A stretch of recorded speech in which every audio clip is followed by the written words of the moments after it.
All I need you, right here, baby. Cuddle up all night, yeah, baby. Party hard, all white, yeah, baby. I want you, right here, baby. Kò sẹ́ni kankan tó ní kankan tó pọ̀ tó ti wá nìkan. Ìwọ nìkan ni yóò pọ̀pọ̀pọ̀. Ó ṣọkọ yọkọ̀. Kò sẹ́ni kankan tó ní kankan tó pọ̀ tó ti wá nìkan. Ìwọ nìkan ni yóò pọ̀pọ̀pọ̀. Ó rọpẹtẹ, ó rọpọtọ. I mean, when you move that body, girl, I like that. Shake that booty like a latcha. Now we be the life of the party with the flex for the party. We go spend for the partition away, yeah. Oh baby, shake. Now making my money to the waist. Waiting to happen for the place. All my money, I go spray it on your waist. Nah, with the look at. Kò sẹ́ni kankan tó ní kankan tó pọ̀ tó ti wá nìkan. Ìwọ nìkan ni yóò pọ̀pọ̀pọ̀. Ó ṣọkọ yọkọ̀. Kò sẹ́ni kankan tó ní kankan tó pọ̀ tó ti wá nìkan. Ìwọ nìkan ni yóò pọ̀pọ̀pọ̀. Ó rọpẹtẹ, ó rọpọtọ. Baby, now only you. I swear now only you. Ain't nobody but you. Where they make my body move. I love to kiss you. Don't wanna miss you. Drive around the world with you. Cause all I want is you. Sẹ́ni kankan tó ní kankan tó pọ̀ tó ti wá nìkan. Ìwọ nìkan ni yóò pọ̀pọ̀pọ̀. Ó ṣọkọ yọkọ̀. Kò sẹ́ni kankan tó ní kankan tó pọ̀ tó ti wá nìkan. Ìwọ nìkan ni yóò pọ̀pọ̀pọ̀. Ó rọpẹtẹ, ó rọpọtọ.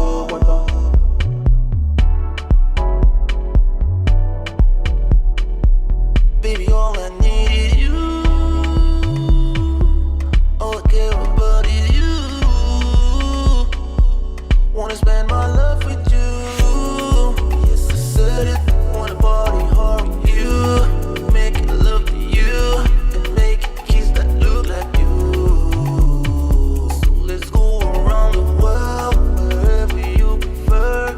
As long as I'm with you. Kò sẹ́ni kankan tó ní kankan tó pọ̀ tó ti wá nìkan. Ìwọ nìkan ni yóò pọ̀pọ̀pọ̀. Ó ṣọkọ yọkọ̀. Kò sẹ́ni kankan tó ní kankan tó pọ̀ tó ti wá nìkan. Ìwọ nìkan ni yóò pọ̀pọ̀pọ̀. Ó rọpẹtẹ, ó rọpọtọ. Kò sẹ́ni kankan tó ní kankan tó pọ̀ tó ti wá nìkan. Ìwọ nìkan ni yóò pọ̀pọ̀pọ̀. Ó ṣọkọ yọkọ̀. Kò sẹ́ni kankan tó ní kankan tó pọ̀ tó ti wá nìkan. Ìwọ nìkan ni yóò pọ̀pọ̀pọ̀. Ó rọpẹtẹ, ó rọpọtọ. All I need you, right here, baby. Cuddle up all night, yeah, baby. Party hard, all white, yeah, baby. I want you, right here, baby. All I need you, right here, baby. Cuddle up all night, yeah, baby. We party hard, all white, yeah, baby. I want you, right here, baby.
Welcome to Club Shada episode 350. 58. I hope everybody's doing great. I hope everybody is there in their best feelings, just like I am. Well, I'm a little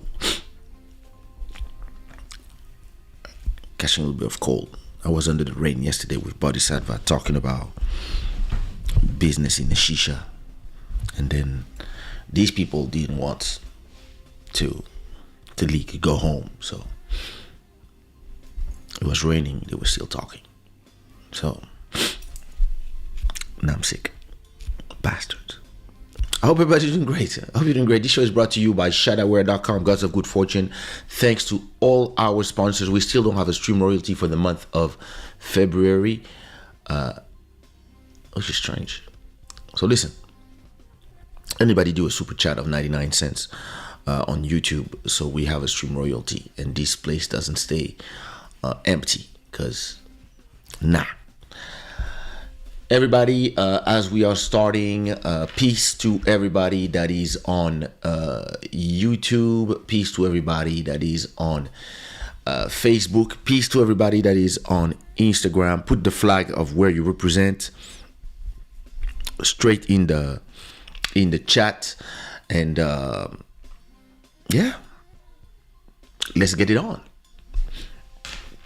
Right? Oh Lord, listen, I hate doing shows when I'm sick. Listen, I slept 2 hours straight, like before the show, because I came back home late, and then soon as at 10 a.m. I had to go attend my mom that is in Portugal, and I had to do something at her hotel. So she really needed me to help her move from one bedroom to another in her hotel. So I was tired, and then I promised my daughter that I would take her to the brunch. So I was like, you know what, I'll sleep when I sleep. Then back around 7 p.m. when I was home, I was like, yo, listen, if I don't sleep at 7 p.m. to wake up at 9:15, this show is not gonna happen. Trust me. So yeah, that's what I did. Just woke up. So I'm trying to get my thoughts together, right? Oh, MJ Wemoto.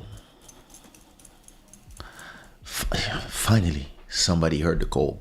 Thank you so much, MJ Wemoto, with $2 Canadian donation. Thank you so much. Greatly appreciated. Everybody, don't forget to put your flags in the chat, and let's get on with it. I hope the people on Instagram are seeing me. If you're on Instagram and you are seeing me, put some rainbows in the chat. Just put some rainbows. All right, so we know that it's all good, but it should be okay. Broadcast was started. All right. It seems that it's working. Usually I start Instagram from a laptop. This is the first time that I start Instagram directly from a desktop. The reason why is that these genius as Instagram, when they created the possibility to do a live stream, they forgot to give us the possibility to mute the stream while we are doing it, because on Instagram is a little different. You have to start your stream from your desktop, from the web, at the same time as you're starting your streaming software. So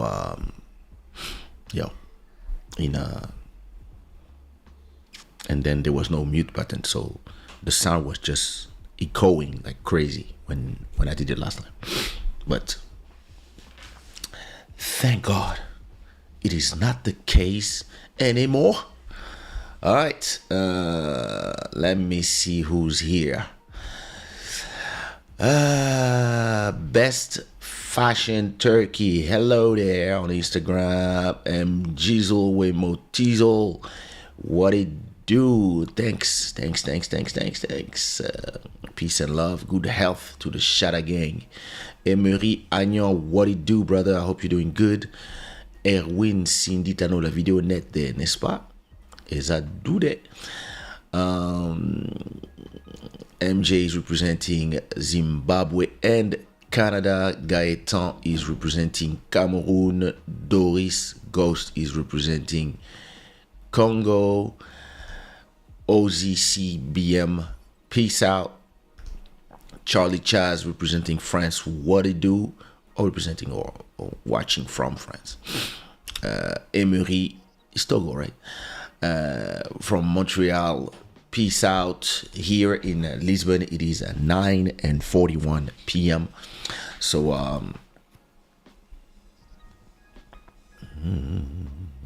okay. Alrighty. I just received a message.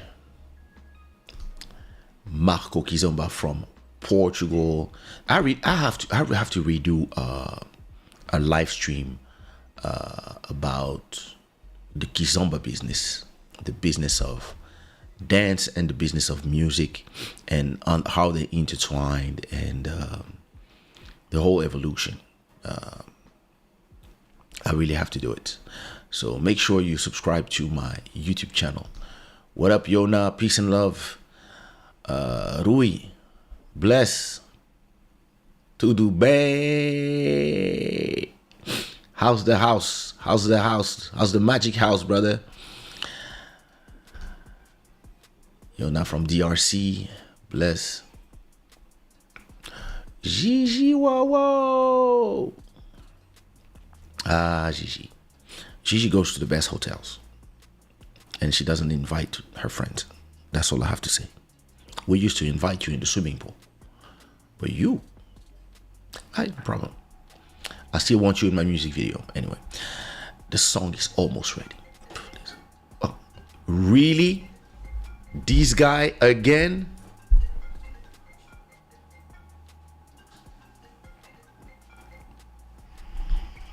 Oui. Oui. Olingi nini? Oh, papa, qui? Je t'appelle vite fait là. On a failli perdre, de nos gars là. Non, parce que je suis live. Ah, t'es live? Ah, oui. Merde, ok, ah ouais. Ah oui. Ah merde, j'ai pas vu. Est-ce que it's a live worthy information, or we have to keep it secret? No. This is off of live. Nothing to. On se comment? Bon live, bonne salutation au Club Shada. Hein? Club Shada te dit bonjour. Singular. And before you go, Hmm? would you sacrifice your integrity for money? Oh no, I'm fine. I'm fine. Would you give some of your royalties or copyright to somebody who didn't do nothing for a song? Oh, I've done that several times. If I'm in agreement with the situation, shouldn't be a problem, you know. Now imagine if, like, you have to do a song with I don't know, David Guetta. He hears your beats, he loves it, it says it's amazing, and he wants to release it with you as a main artist with him, but you have to do 50-50 on the composition, just because alone you would maybe make 100 or 1,000 by yourself, and he's guaranteeing you, because he's gonna push the song like crazy, he's guaranteeing you that you're gonna make 200K on your side, and he's gonna make 200K on his side, but he did nothing, just put his name. Does it? Yeah, but is he asking 50% on composition only? Yeah, just on composition. I mean, on everything. Even if it's on everything. Okay, including publishing then. Yeah. Why not? I'm fucking like the one I'm gonna make 200,000 is better than 1,000 euros in my bank account. You know. All right. And I give away 50% for it. Okay, yeah, that's business right there. mind. That's the subject of tonight. Là, Because vous allez voir l'intelligence business des gens. Hein? well, there's been a debate right now online about that, and that's what we're gonna talk about. So if you want to stick around in the chat, you're No, welcome. I was calling you for something very specific. All right. On s'appelle après. Yeah, I'll call you in an hour. Ok. Bless. Bonjour. Ciao, ciao, ciao. These guys always trying to interrupt my flow. See, you cannot even do your live stream and chill, and this guy just calls. He feels it. It's like when you have a girlfriend and whenever you're busy, all of a sudden she needs something. The whole 24 hours you were there by her side, she didn't need nothing. And then hour 25, you're like, I'm gonna have to do something, and boom, she needs something. It's wow. This is life. You have to deal with it. What was I doing? Where was I? Oh, wait, let me turn off the AC because this thing gets cold quick.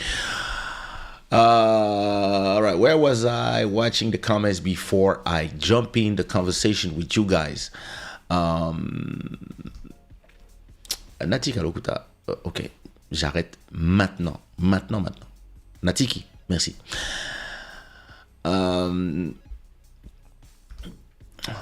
You dead, huh? No, so. São Tomé and Príncipe watching from Brazil. Wow, lovely. I have to go back to Brazil. It's been forever. Emmanuel Etienne, what up? I hope you're doing good. Ezekiel Licolo, what up? I hope you're doing good. Don Benny Music, always a pleasure to watch your videos, sir, from Namibia. Wow. Bless up. Been a long time, Namibia. What up? Gauchi Beats. All right, listen.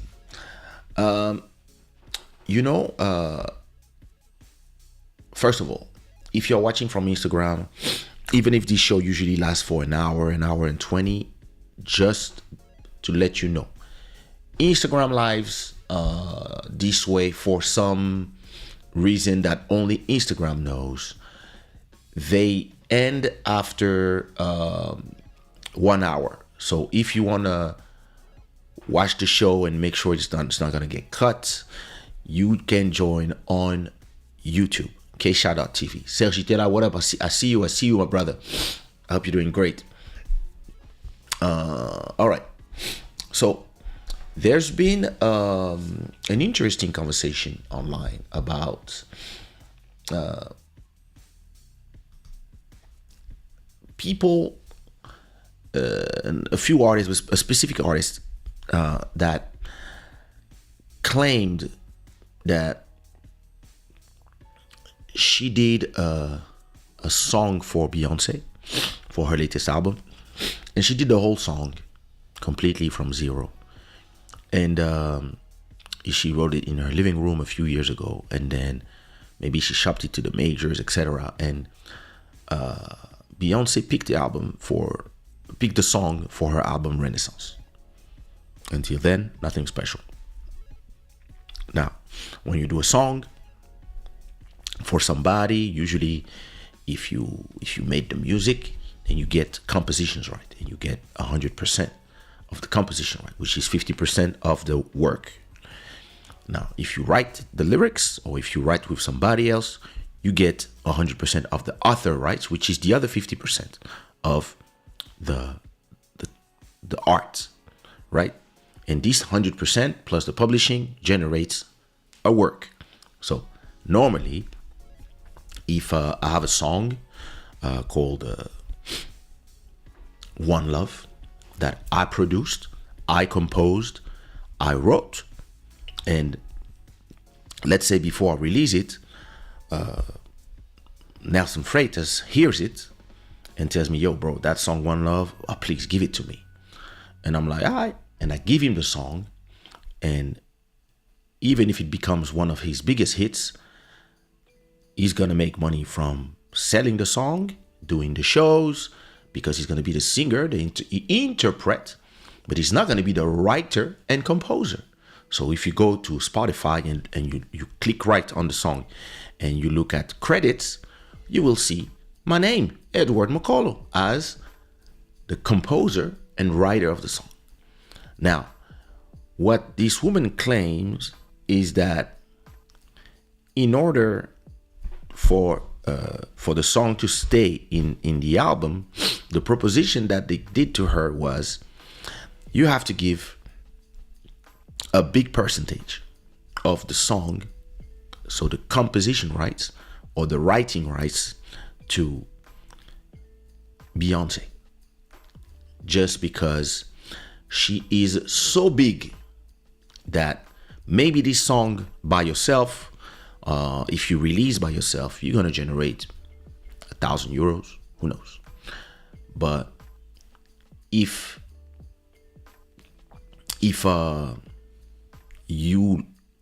I sing it, me Beyonce, I'm gonna generate 1 million from the song. So because I'm gonna generate 1 million just from my name, just from my fame, just from who I am, I believe that I want 25%, I want 30%, I want 40%, I want 50%, who knows. But, and the proposition here, right, is, do you stay on code? And you say, no, listen, I wrote my song as a creator, and I want to be respected as a creator, meaning that I want to make 100% of what I wrote.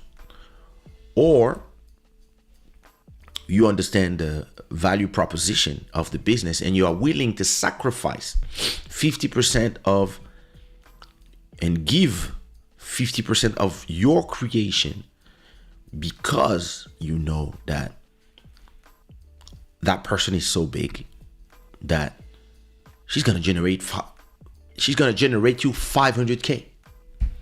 And of course, because nobody understands the business and people love to hear a victim story so that they can get excited, everybody is siding with the few artists that this happened to, because Beyonce has been co-writing a lot of songs with a lot of people, and I mean, she can write her songs, but yeah, listen, apparently there's been a few times, not once, that she just got a song that was done, and her publishing team said, hey, listen, we're about to generate you, I don't know, 200k, 1 million, 500k, whatever. We want a piece of that money.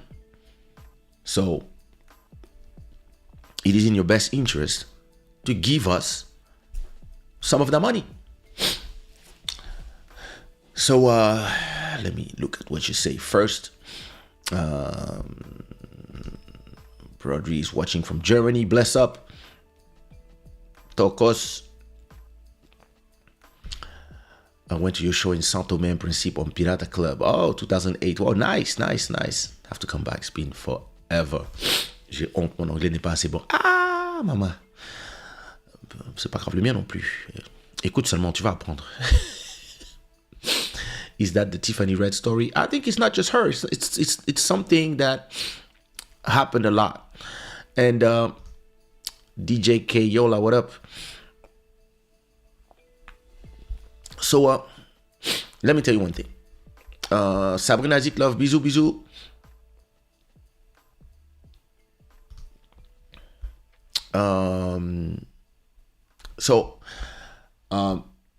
Let me give you my... Ouais, je suis super enrhumé, Sabrina, de ouf. Et je suis encore plus enrhumé maintenant que j'ai commencé le... Yo, that shit is crazy. I have to put...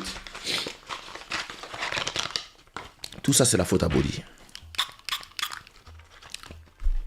Il fait des hommes mariés rester la nuit dehors. Quand ce matin, j'arrive à la maison et puis ma femme me dit, voilà quand on traîne, c'est ce qui arrive quand on traîne à 5h du matin dehors.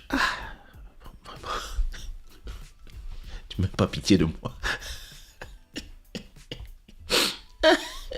All right, listen. Let me give you my honest opinion on that subject. And let me tell you the story of the track I did called Les DS. On a changé. So when we did that track, so I made the beat. So because I made the beat, I own the composition, right? Because I made the music.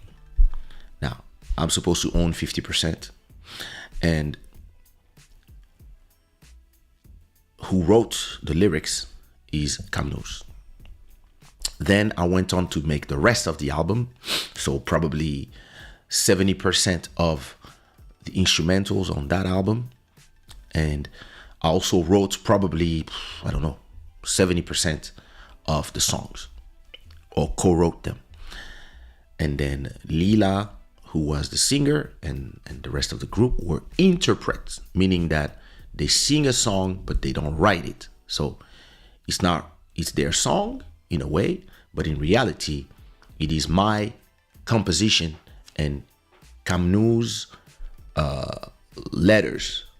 lyrics. So all is good. The songs come out. So at that time, they are not known at all. But then we get a proposal from EMI Music. They tell us, hey, listen. And we get another proposal from one of the biggest French television channel. They say, listen, we want 10% of the composition via publishing, and we need you to sign publishing to EMI, and EMI will sign a deal with us so that us, the television, every time we play the song, we will get back 10% of what we have to pay as a broadcaster. Because every time a TV station plays your song, if it's a big TV station, they have to pay €100, right? So now they did a deal so that every time they play, they pay €100, but they get paid €10. So their goal now is to generate a lot of money from playing the song because of the €10 they make. But every time they make €10, the writer, composers, and publishers are gonna make €90. So at that time, I have my own publishing company already, Sushiro Publishing. So I don't need to give my publishing away to anybody. I could just keep it and make whatever amount of money I'm supposed to make from that song, from it playing on TV. But EMI and Sony approaches us and say, listen, give us 50% of your money via publishing. You give us 50%, and we will make sure via our deal with this TV station that this song plays hundreds of times. And because of that, instead of making, because at that time, On a Changé is just a Zouk song or a Kizomba track that nobody cares about. Only the small French West Indies community cared about the song. So it's like what?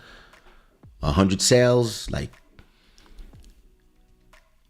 But these people are telling us, if you give us 50% of the money that's going to be generated by radio plays, TV plays, etc., we will make sure to maximize the amount of money that you're going to make.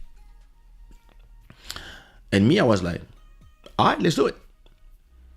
So I signed my publishing to EMI, and Kamnu signed his publishing. I'm not sure if it was to EMI because then they got bought by Sony, but anyway, we both signed our publishing.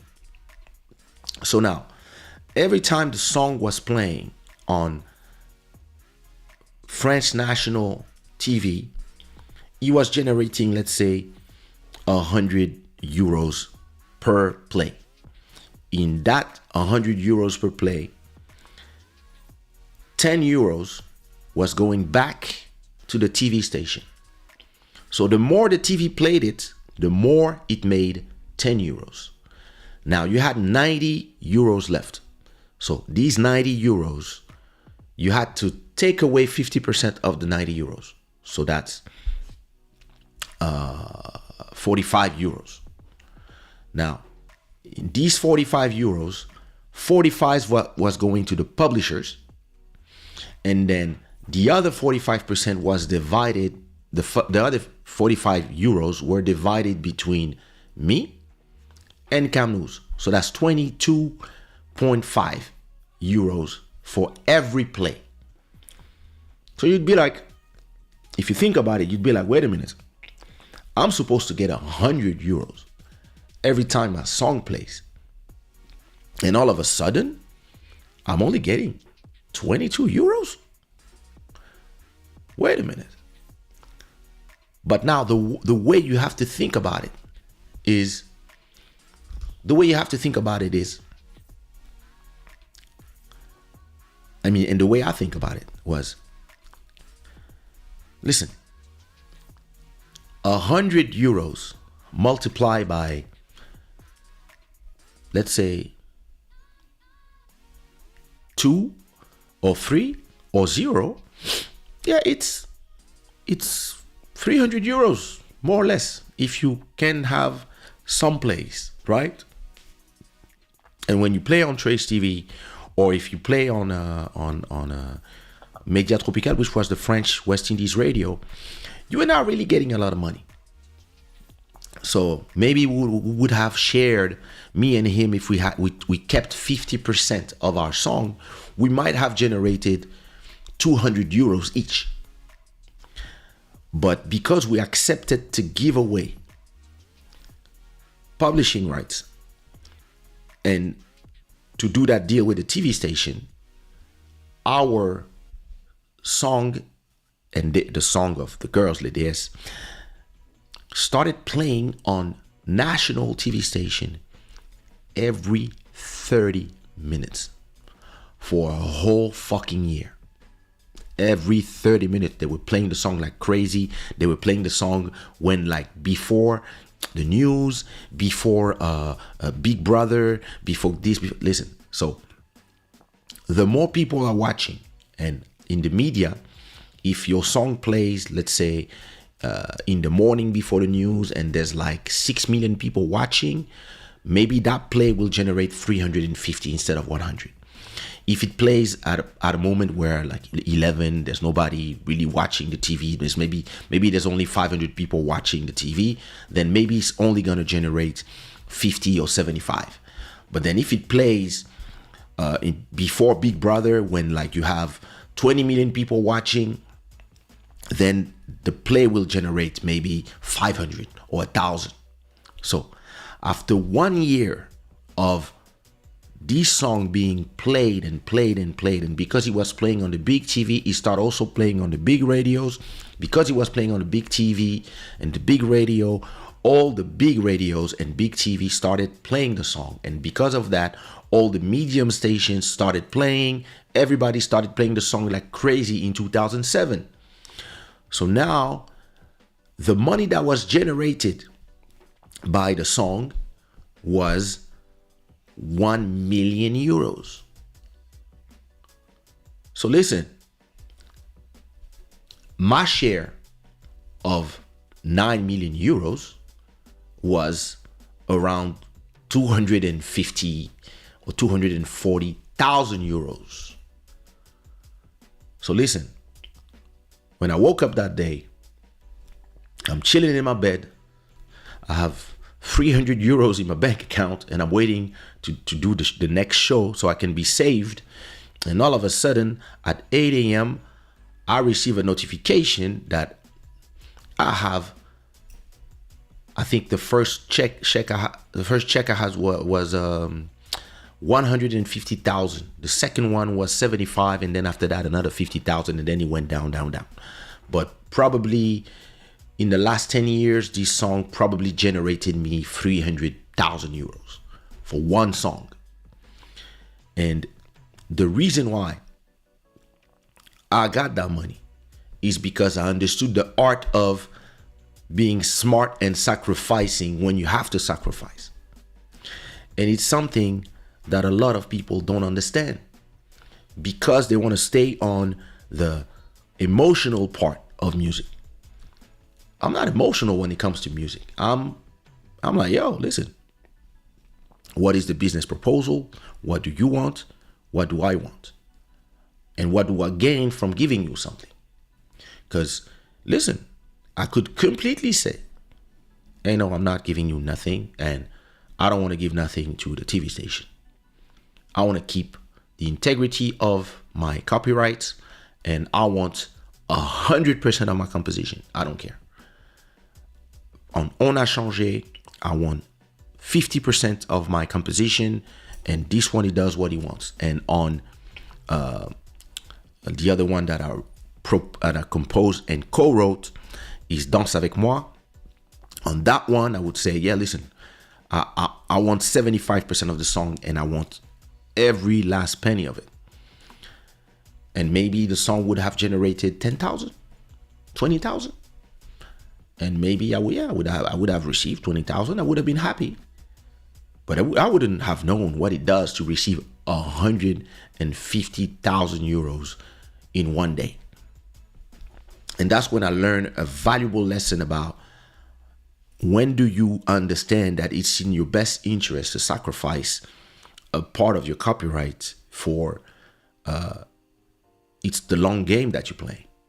And this is why I don't understand why people don't understand when some of these artists are saying that, yeah, I had to give away or I gave away or I only make X% of the song that I did by myself, and you want to see them as victims when they're not.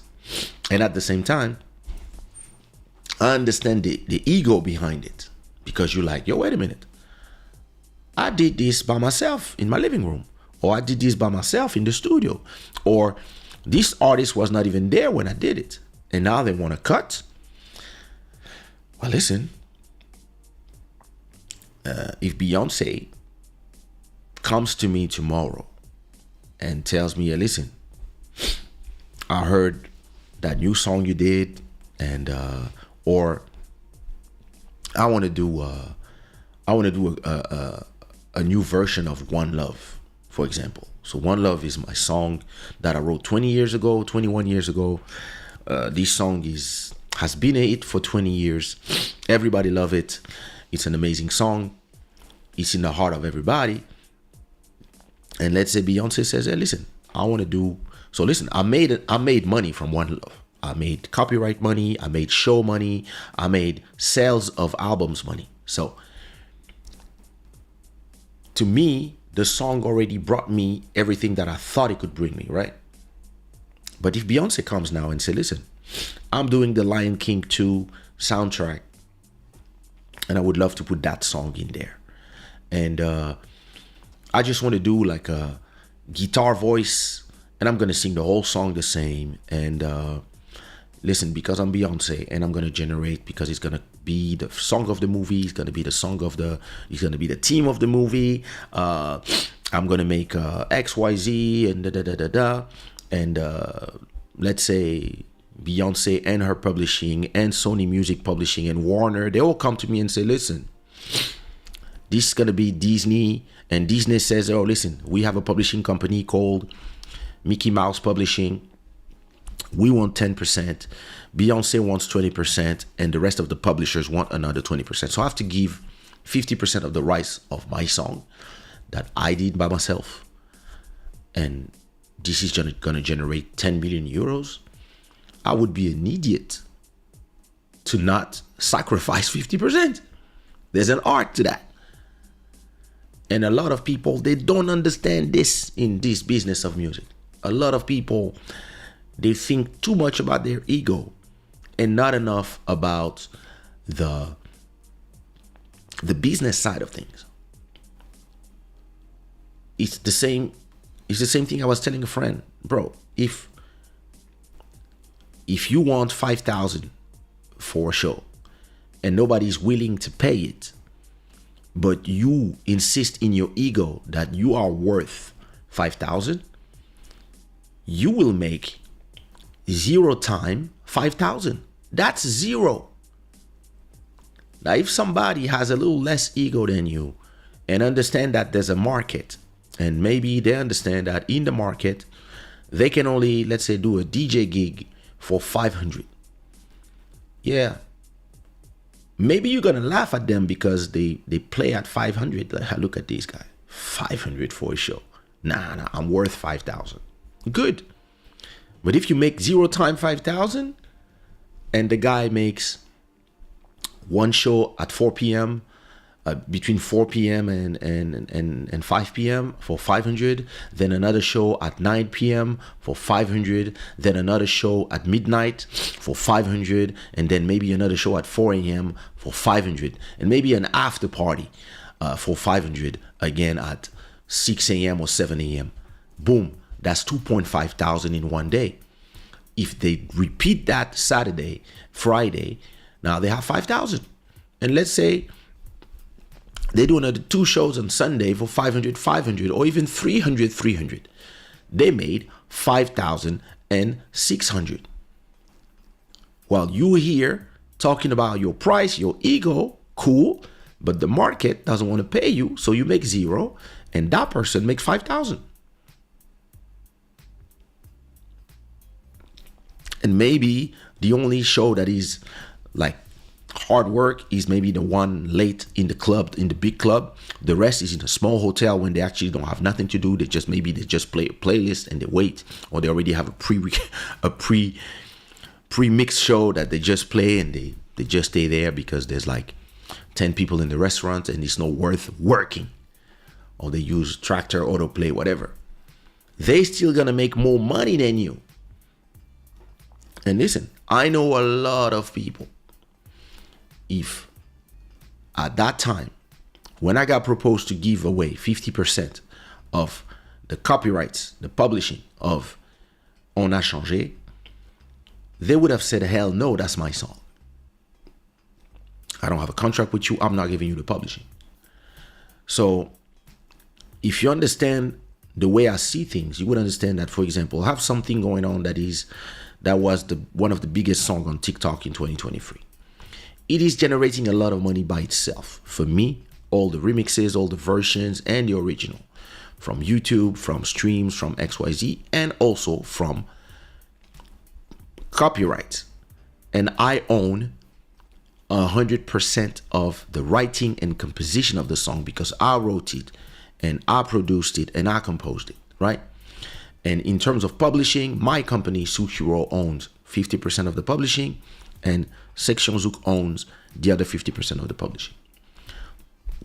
So right now, we had a big record label that proposed to me, hey, listen, we're going to do a new version in French with some French singers, young people. They're going to do a music video. It's going to call Bam Bam Bam Ma Jolie. And we have the big radios ready to play it. So we want, because we're gonna generate you a lot of extra money for your song. We want a percentage of that extra money we're gonna do to you. And you know what I did? I said yes. And right now, as we speak, this song is playing big time on all national French radios and Belgium, and then it's spreading, and it's making my original song big. And then the artists who don't understand, they're gonna be like, yo, somebody stole your song. Or somebody's gonna, okay, did you hear that version? I said, of course I know that version. It's authorized. And because I make X% of that song, I'm making money without doing nothing from a song that is already making money. And this is just a new version. So listen, if Jazz on the Rule or Justin Bieber hears something going on TikTok, he sees the trend, he's like, yo, I want to do a version of that track.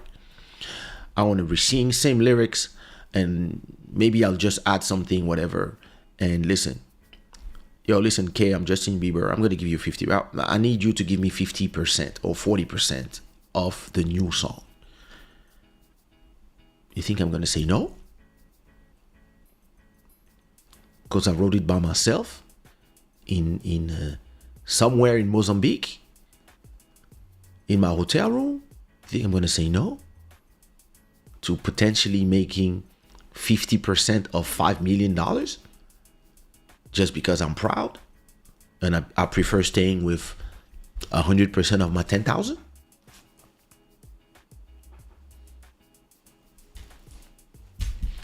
Sometimes people should check their egos because of their egos, they make no fucking sense. I'm just saying. Hey, it is what it is. Claudio, what up, nephew? How you doing? Getting married. Look at these kids. Lucas, what up? Hello from Cape Verde. Oi, Nine. Bonnie. My sister, what up? Ilian, ça va? Look, my son never says hi. You should say hi every morning on my WhatsApp.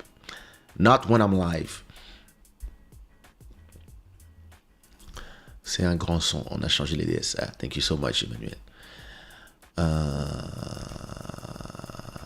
Big up, Pandaval.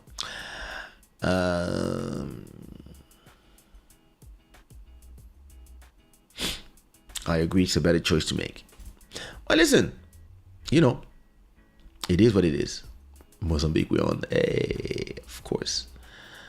I wrote that song listen, the whole album, Legendary, was, something going on is on Legendary, right? Yeah.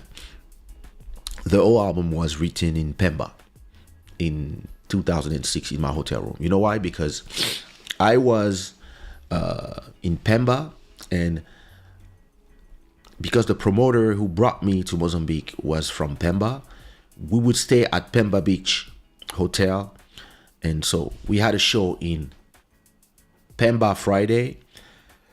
Saturday we would go to Beira, and then we come back to Pemba, and we stay from Sunday until Friday, where we had a show maybe in Coconuts, and then the next day a show in Big Brother, and then we stay again. We come back to Pemba and we stay another week, and then we have a show in Nampula, and then a show in Keliman, and then we come back to Pemba. We stay maybe another 3-4 days, and then we go back to Maputo, and then we fly away back to France.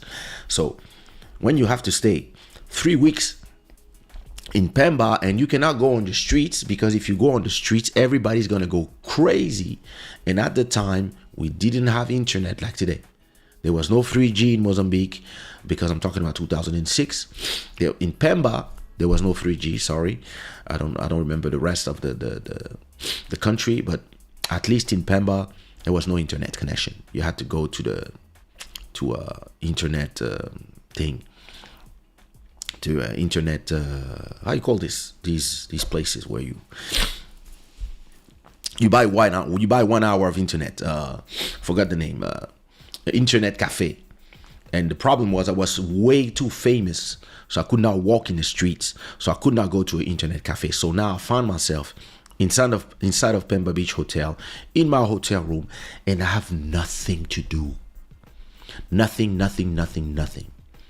So that's when I start writing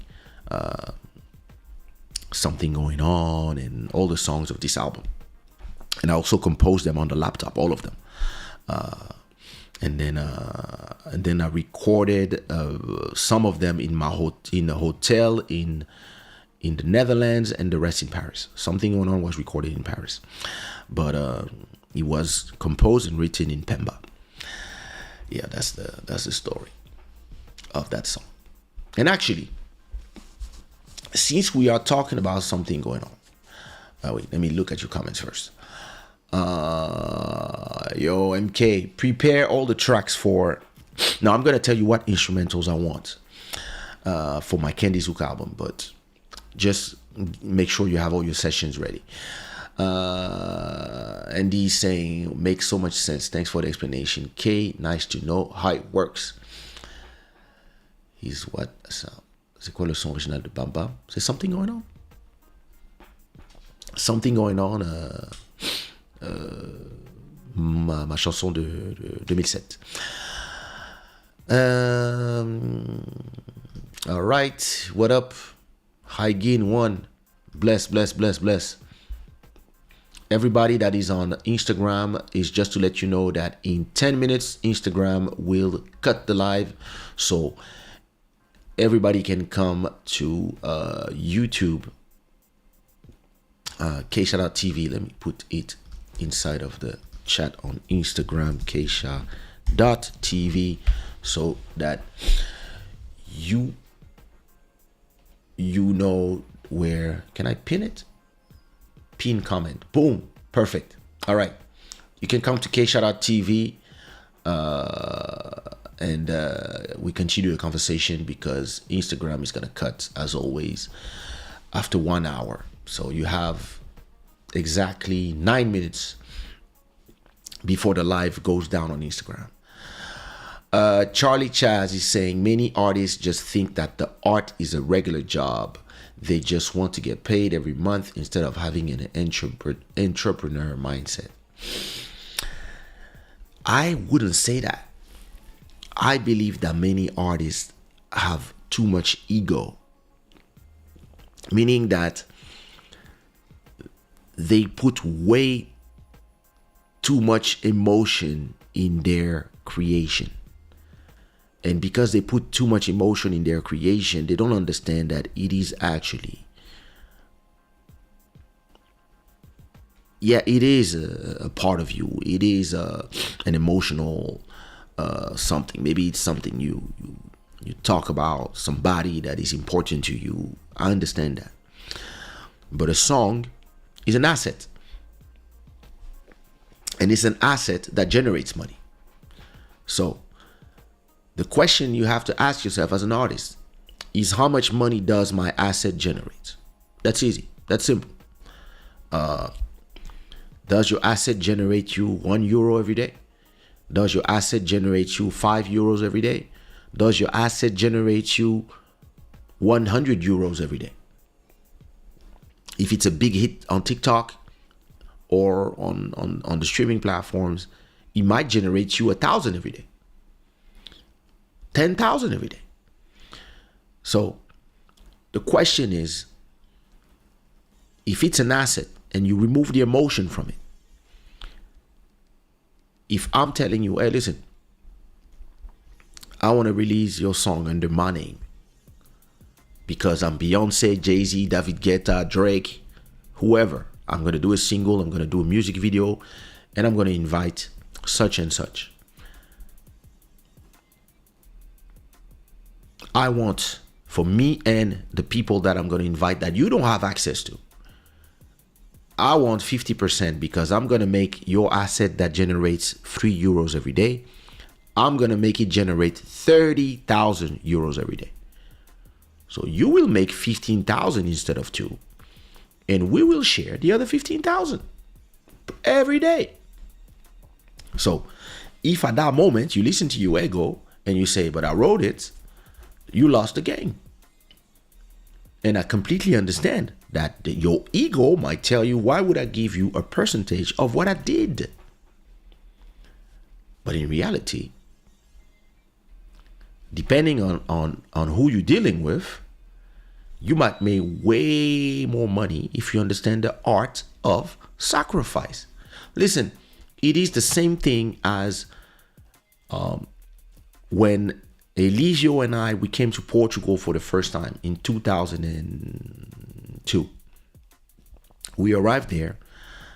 I called my ex-girlfriend, and because I knew that her parents were renting a house in Almada. So I called her and I said, hey, how much to rent your house for 2 weeks? The parents said, I don't remember how much we paid. Let's say 1,000, 1,005. So I gave her the money. She gave me the keys, or she, I don't remember how we got the key when we got there, or maybe before. I don't remember. Listen, it's way too long ago. So now we go to Portugal, and nobody knows us in Portugal, because in Portugal they were playing a lot of zouk, but a lot of kizomba and a lot of Cape Verdean music, a lot of Cabo zouk, but they didn't really know who was Kaysha, who was Elisio. Elisio's album was not out, and me, I had 2 albums, but It's All Love was not out yet.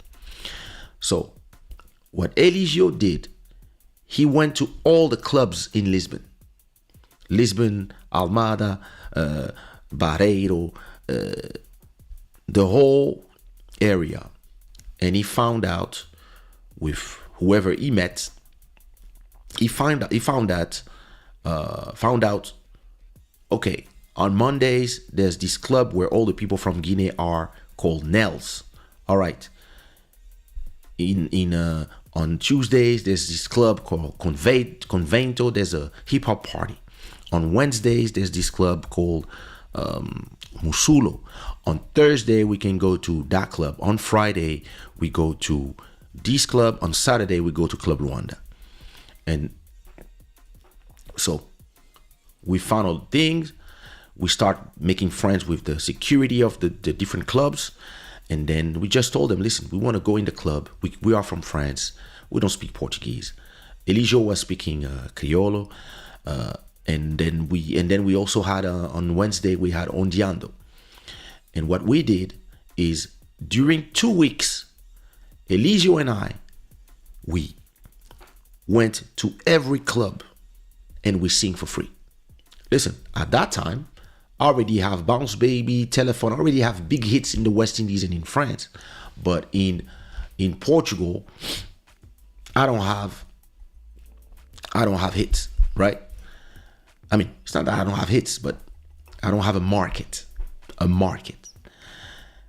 So we go to all these clubs and we perform for free for 1 week. And all the owners of the club, they tell us, yeah, we have to come back. That's when I meet DJ Amorim, who's now the boss of Club Cristal. He was the DJ at Musulo. That's where I meet Looney Johnson, who's the DJ at Club Luanda. That's where I meet XYZ. And that's where I meet all the people who are the security still until today at these clubs. And we go everywhere and we perform for free. And then after another week, we go back to all the clubs and we perform again for free. 1 song, 2 songs. And then, yeah, listen, the people are loving it. And we here hustling. And then what we were doing at that moment is sacrificing getting paid in exchange of visibility. And we were creating demand. So after that, I called my ex and I told her, listen, we want to rent your place for another 2 weeks. And we called Section Zouk and we called Ahol, my partner, and I said, listen, bring 1,000 CDs to Portugal. He was like, are you sure? Yeah, bring 1,000 CDs. So he comes after 2 weeks with a big bag with 1,000 CDs. And now every show we did, we were giving CDs. And then we found some people to distribute. That's how we met DJ Beleza, who I all knew already, to distribute music on Sons d'Africa, to distribute in the markets at Praça de España. So we start invading the market in Portugal. And then for another 2 weeks, we go do shows everywhere for free. And then the last week, we go to all the clubs. Now everybody know us and they let us go in for free. And when we arrive, the DJ or the owner of the club is saying, yo, you going to sing a song? And we're like, nah, we're just chilling. Because now we already have created the demand. Instagram people, come to YouTube. It's going to cut on Instagram. now we have created the demand.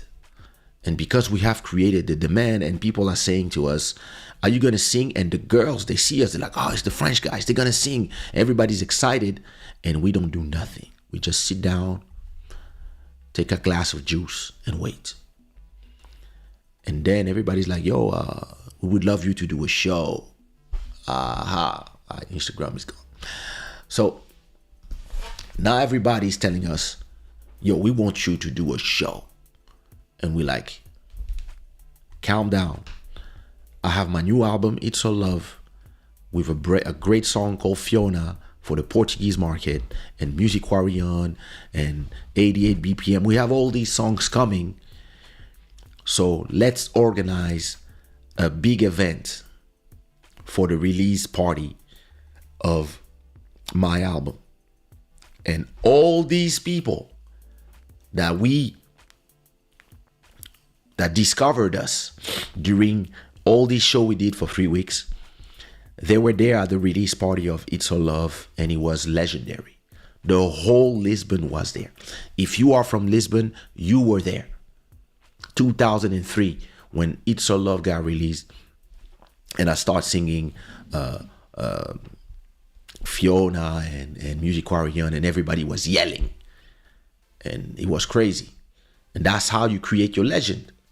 But for that, we probably made, 15 to 20 shows for free.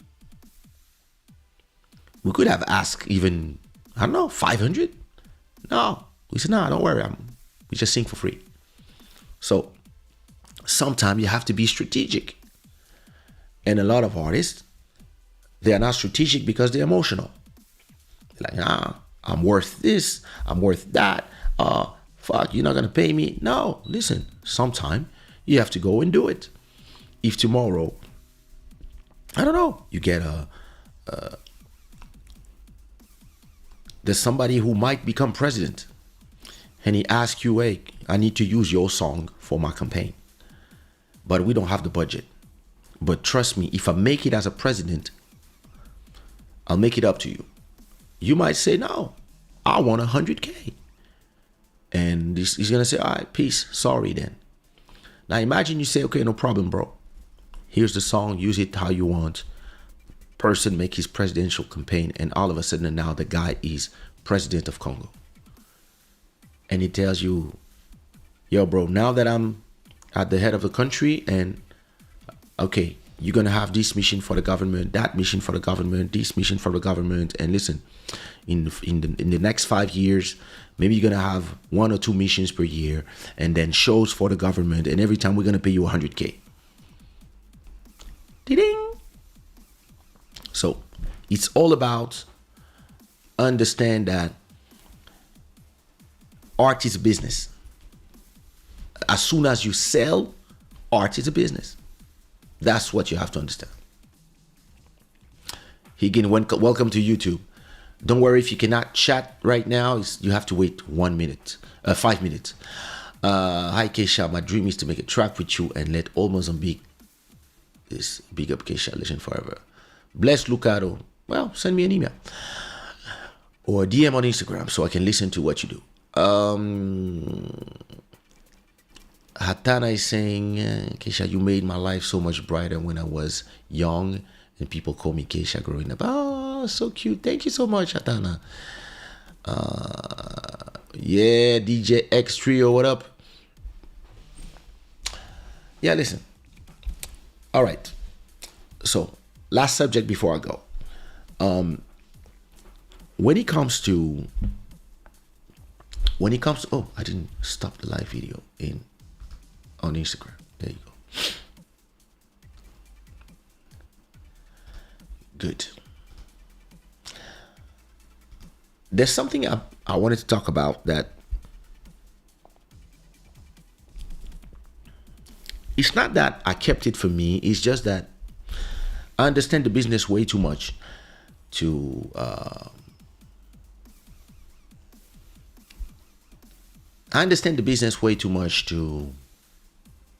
make it something important.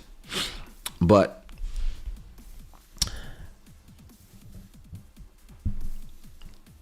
Something Going On is not a compa song. And it's so interesting that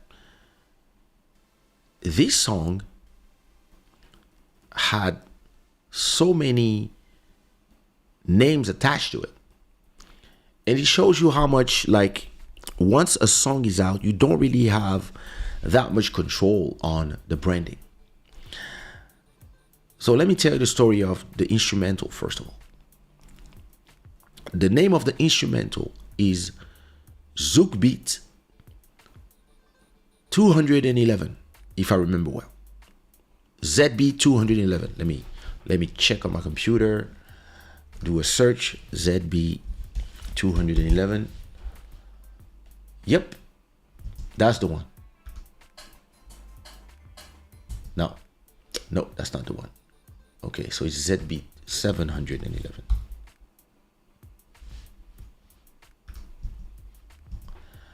Let me see. Yep.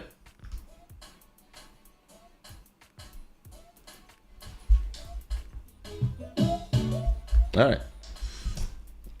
So the name of this instrumental is ZB 711, which means Zouk Beat 711. And actually, it is a candy zouk, which is a style that I invented, which is a mix of zouk and Capverdian music, inspired by the likes of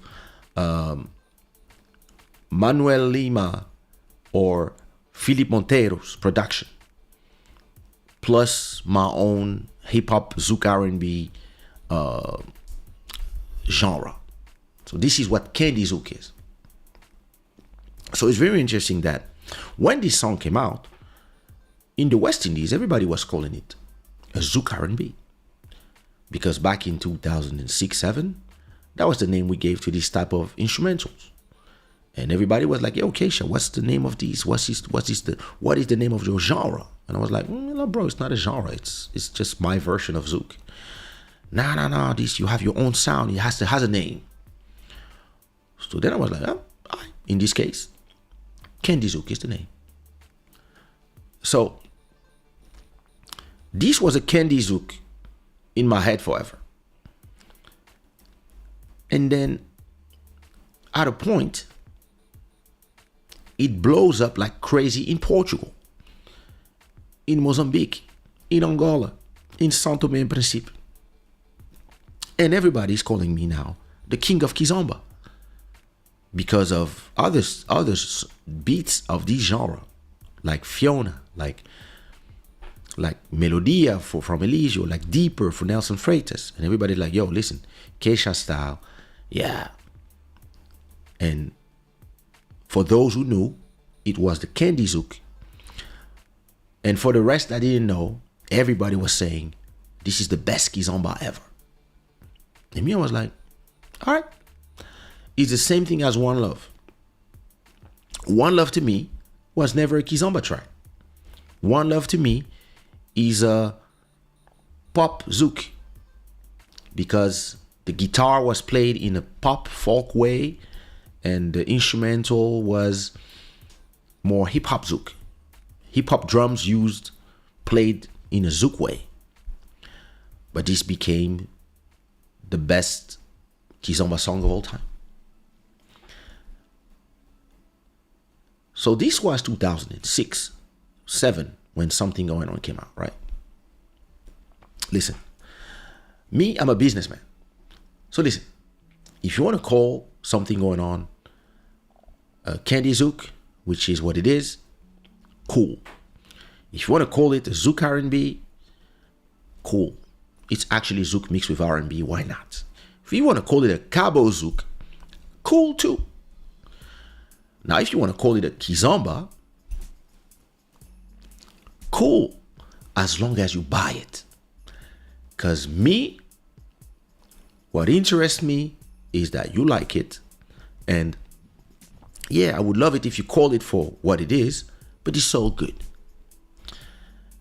Now, 2006, comes out, becomes my biggest hits, one of my biggest hits. I open all my shows with this song, all good. Now, 2007, 8, 9, 10, 11, 12, 13, 14, 15, 16, 14, 15, 16, 17. SOS Music, thank you so much. Thanks for being a mentor since 2005 for me. Well, bless. Until 2021, when I receive a remix of somebody who just put on SoundCloud and Instagram a version of that song with an extra solo of Compa Guyad. And because Saint-Clan already did that with my track Bien Plus Fort Que Mes Mots, me, I was like, perfect, a remix. Let's go. Contact the guys. Hey, listen, I want to use that remix. It's unauthorized. Now, I'm not going to authorize it, but I'm going to use it by myself. And I do my deal with them, how we're going to exchange, etc. All good. Now I release the new version of Something Going On, which is, I call it Something Going On Compa Guyad Extended Mix. Because it's actually the same instrumental. It's still a Candy Zouk. But now, on top of it, they played a Guyad solo on top of it. Does it make the song compa? No. Does it make the song a little bit compa? Yes. It is now a version that has a compa part, but the instrumentation, the way the beat plays, continues to be Zouk R&B, Candy Zouk. More kizomba than compa. But okay. To me, I'm like, listen, as long as people like it, yes, I want things to be named by their name, but I also understand that, listen, if the crowd goes one way, they go one way. And it's very interesting because once we arrived in 2022, that's really when the song started blowing up in TikTok. And it blew up because of the West Indies, the Zouk community. And then in 2 years, it expanded to the compa community in the US. And then after that, it ricocheted by becoming one of the most trending songs on TikTok. And it exploded in Brazil, thanks to girls like Jessica Barreto and others. I hope I said her name well. People who had 20 million followers in Brazil that had no idea what is kizomba, what is zouk, what is this, what is that. But because there's a track that says compa compa and they have a solo, they believed that the name of the song was Compa Compa in Brazil. And every time they were playing the track, they were saying Compa Compa for the Brazilians. And because there's 400 million Brazilians or 300 million Brazilians, it became so huge in Brazil that then it became huge in the US, then it became huge in Russia, Kazakhstan, Ukraine, everywhere. And now all of a sudden I see a lot of comments with just Haitian flags. Yeah, this is compa, this is our music. And me, I'm like, yes and no. Yes, there's a little bit of compa in there. But it's actually a Candy Zouk. It's actually a kizomba. It's actually a Cabo Zouk in reality. With a compa flavor for this remix. All good. But it's so interesting where groups of people want to appropriate something. They start fighting in the comments, and it makes me laugh all the time. Because listen, I'm like, listen, just make me money. I don't care about the rest. But then you had a lot of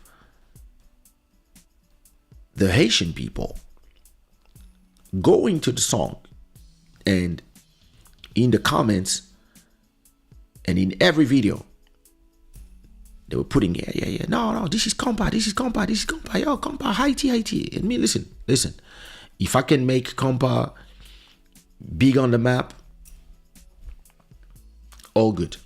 I love it. I because to me, all these genres are cousins anyway. But sometimes some people would say, not really, it's a kizomba. And some others would be like, no, it's a zouk R&B. No, it's a candy zouk. No, it's a compa. And me, I was like, yeah, it's kind of everything at the same time. Because my music is actually, I never respect genres. I just go in one direction and I take a little bit of that. So maybe if you hear the way I played in that instrumental, the way I played the way I played the hi-hat,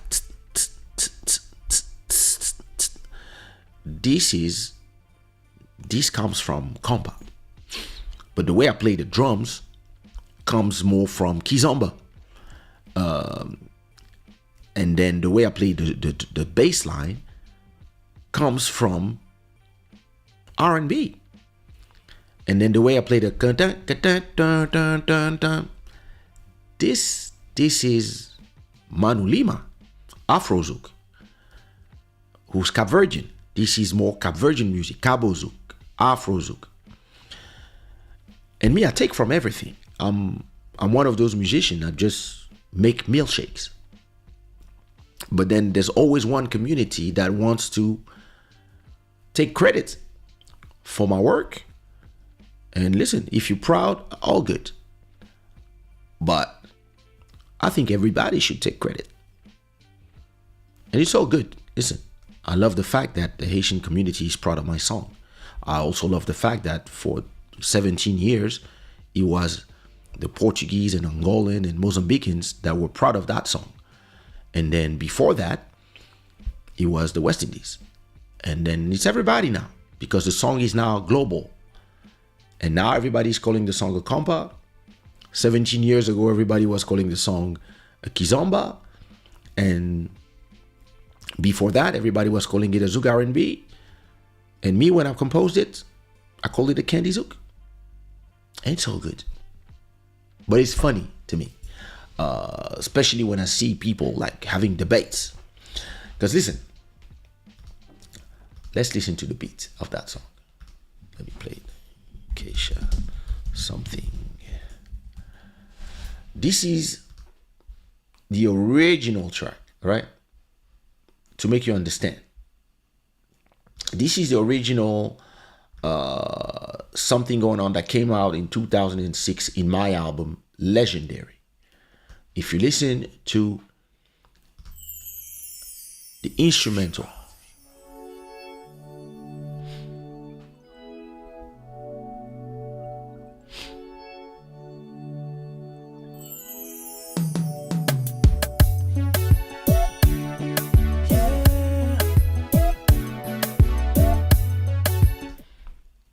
listen to the hi-hats.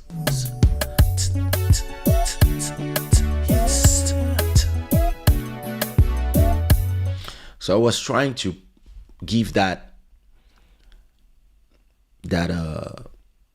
live feel, but it was me playing on the keyboard. But I was trying to play the hi-hats more like in the compa joints.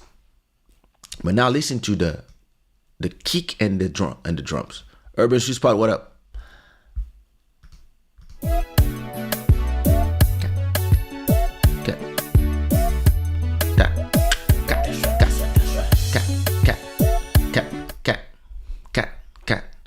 This is kizomba. Now listen to the main instrument, which is the the saw brasses that goes.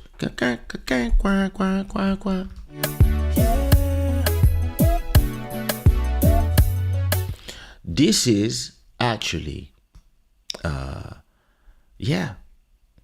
Afro Zouk, Monique Seka, Oliver Ngoma, production by Manu Lima, who's one of the best producer of all time. And then I sing in English. Now, if you listen to the version that is now approaching 30 million stream, which is the version that became big on TikTok, and it's the same beat.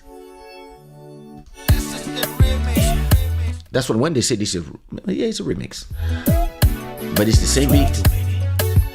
So it doesn't become a compa because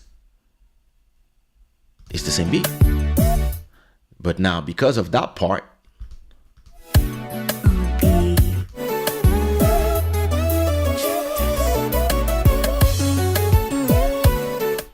okay, now they played some compa on top of it, of a kizomba candy zouk beat, and they made it one of the biggest compa songs of all time. But it's actually not completely a compa track. And I think you can say that about every song of mine. On dit quoi, it's not a coupé décalé, it's actually a mix of mapuka, coupé décalé, hip hop, and other things. Same for One Love, Question My Heart, Deeper. A lot of my tracks, I try to appropriate myself styles. That's the way I do it.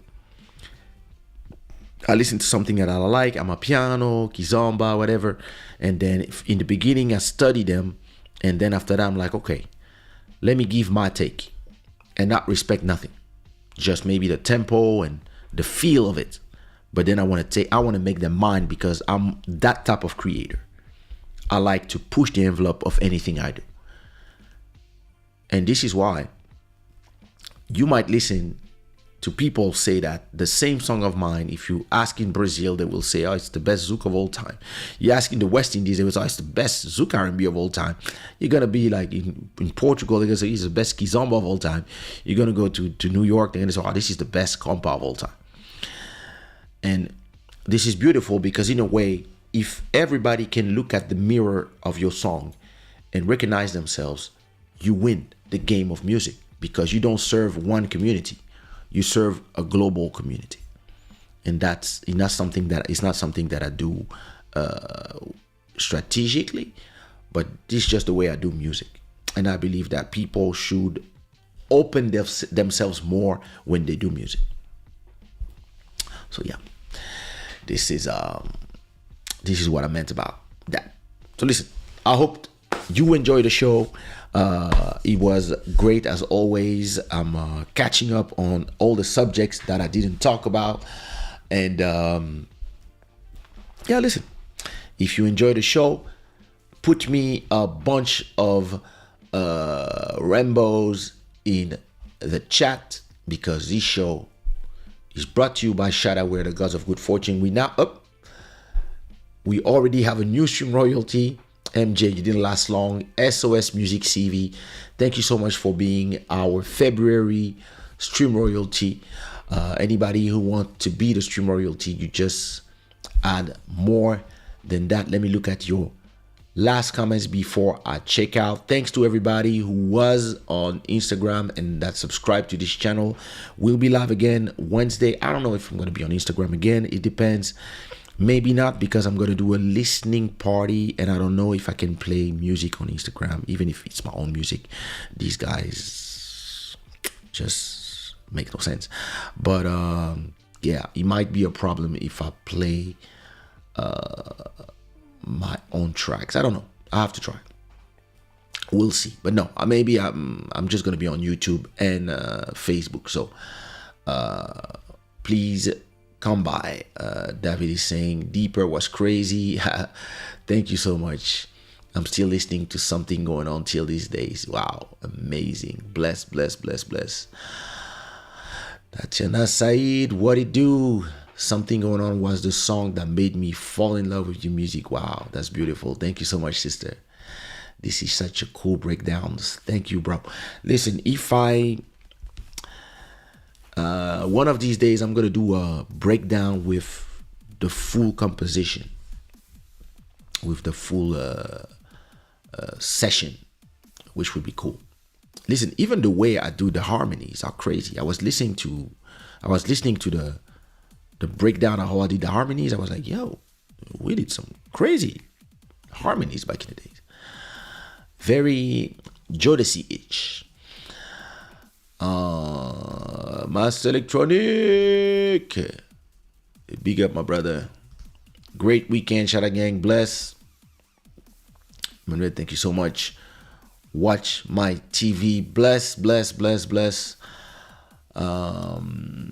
G Foreign is asking, you see, I'm trying to end my show and look at my pleasure, SOS Music CV. G Foreign is saying, how would you characterize the difference between Zouk and compa? I think this is a question that is interesting enough that I just touched on it. I would say that the difference between Zouk and compa, and listen, I'm still due to do a big masterclass about the three main genres. I believe that the difference between Zouk and compa are in the sound itself. Compa tend to be more live instruments, and Zouk, from what I understood, somebody told me, but I have to check this information, so I'll take my word from it. But when they started doing Zouk, they were trying, compa was already big from the 70s. And when they started doing Zouk, they had like drum machines, and they actually were trying to do a version of compa. So it's more like a electronic compa. But I have to do my research before saying that type of stuff, because people get sensitive quick about their genres. What I would say is that the sound of compa tends to be more live, and the sound of the kick tend to be more live kick drums. Even when it's programmed, they will still use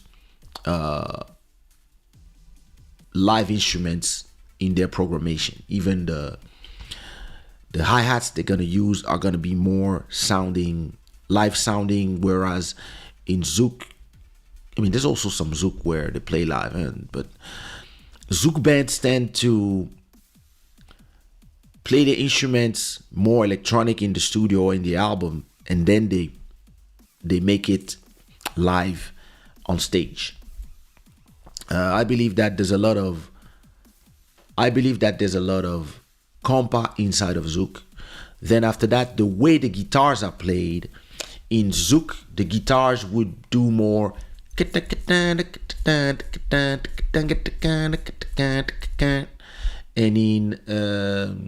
in compa it's more the sitar that goes,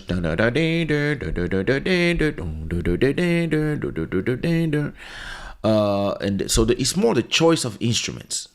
The choice of instruments, the way you play them, will make the difference. Now, with the times, I would say that Zouk and compa in the last 40 years have been influencing one another. I believe that, and I have to verify it, that first it was compa, then it was Zouk, but then it was Kassav, and Kassav influenced everybody else.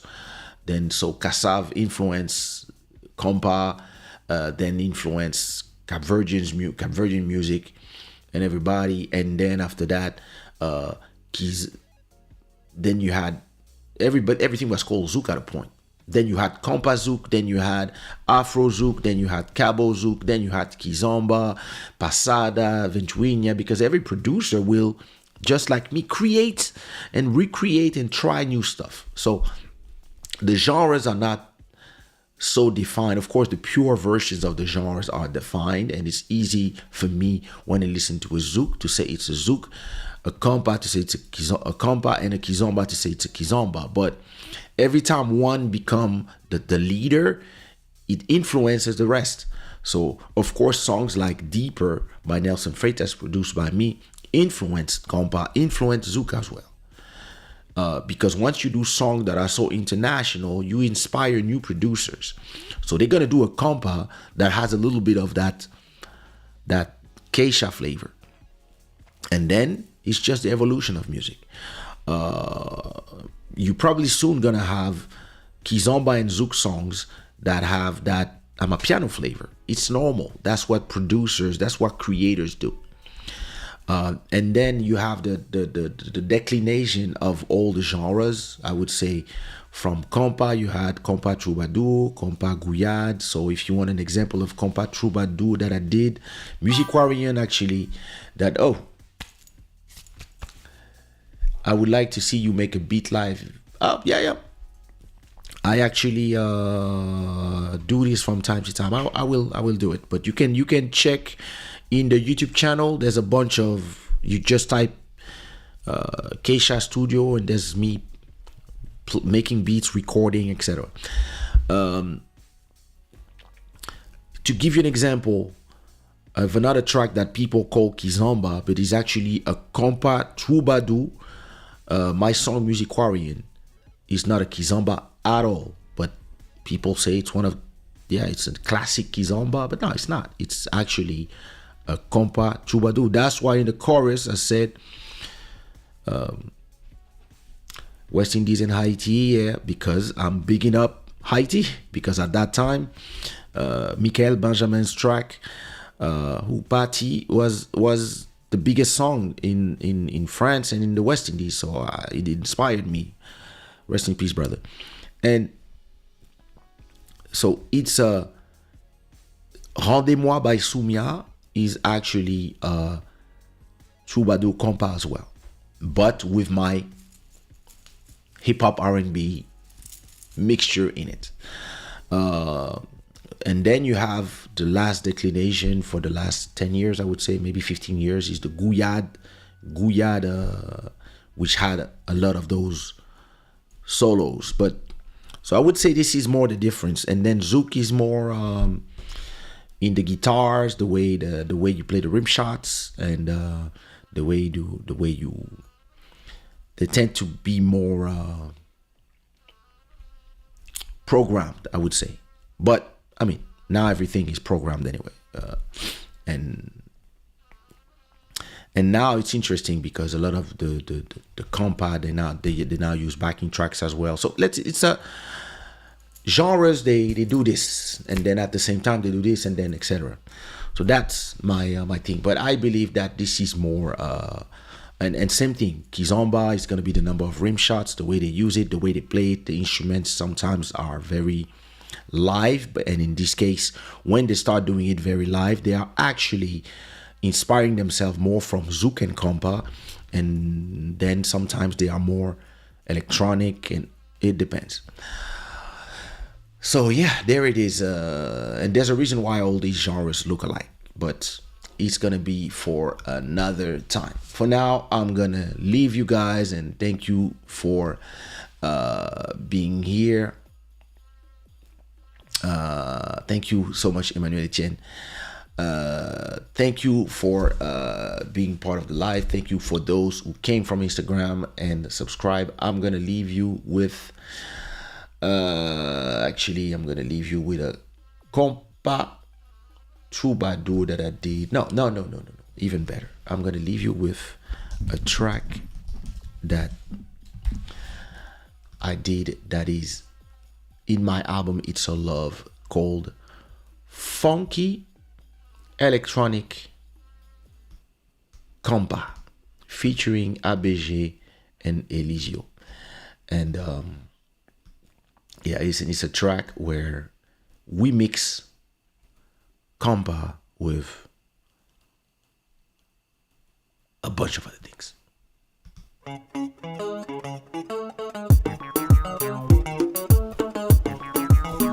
Bless.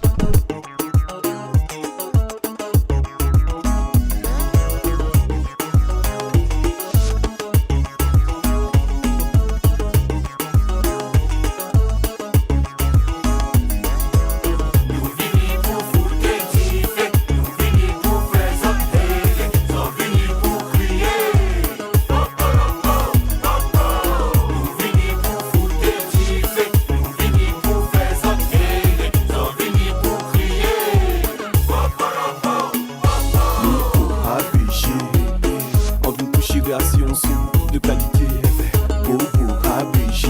Ça nous cabase qui musique de qualité. Wiley, Winnie, puis crier. Foutez, diffé, puis hélé. Pour toutes ces mounas qui là, pour lever les mains en l'air et crier Caribbean Soul. Moi là, soit c'est compas, moi vine cool là. Attends, soirée là, si ni gabus là, nous vine écoute là, nous toutes les pompes là, moi même bien d'ail là, les beaux bien bat là, gardez yon bin chaka, wine baila. Gardez go baila, ka baila, faut moi bien baila ça, moi bossi place là. Ha ha, goba.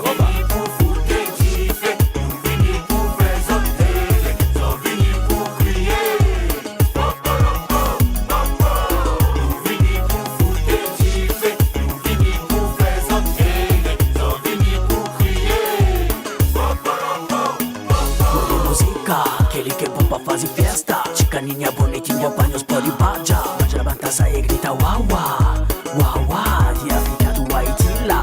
Onde bagay leve la mão. Representa Haitian, de Boston do Canadá. Representa Cambodian, de Kingston do África. Nigeria. Don't you see me rocking it city to city? Do you believe I'm on it 24/7? You facing a sushi world of quality committee. The whole crew we be Kinshasa to Haiti. I can kick it all night long and making music till the break of dawn and shake it if it is your booty. You know my style well. Savez-vous parler français? Ouais.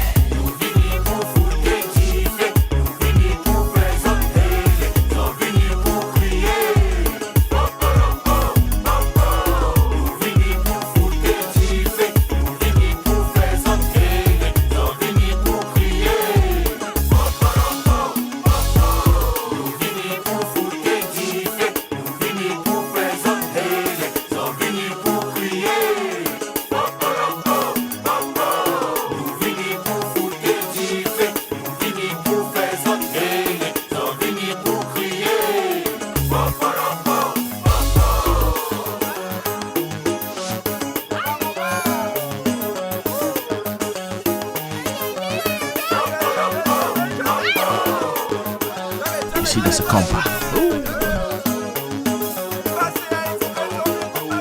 Damn, I'm good.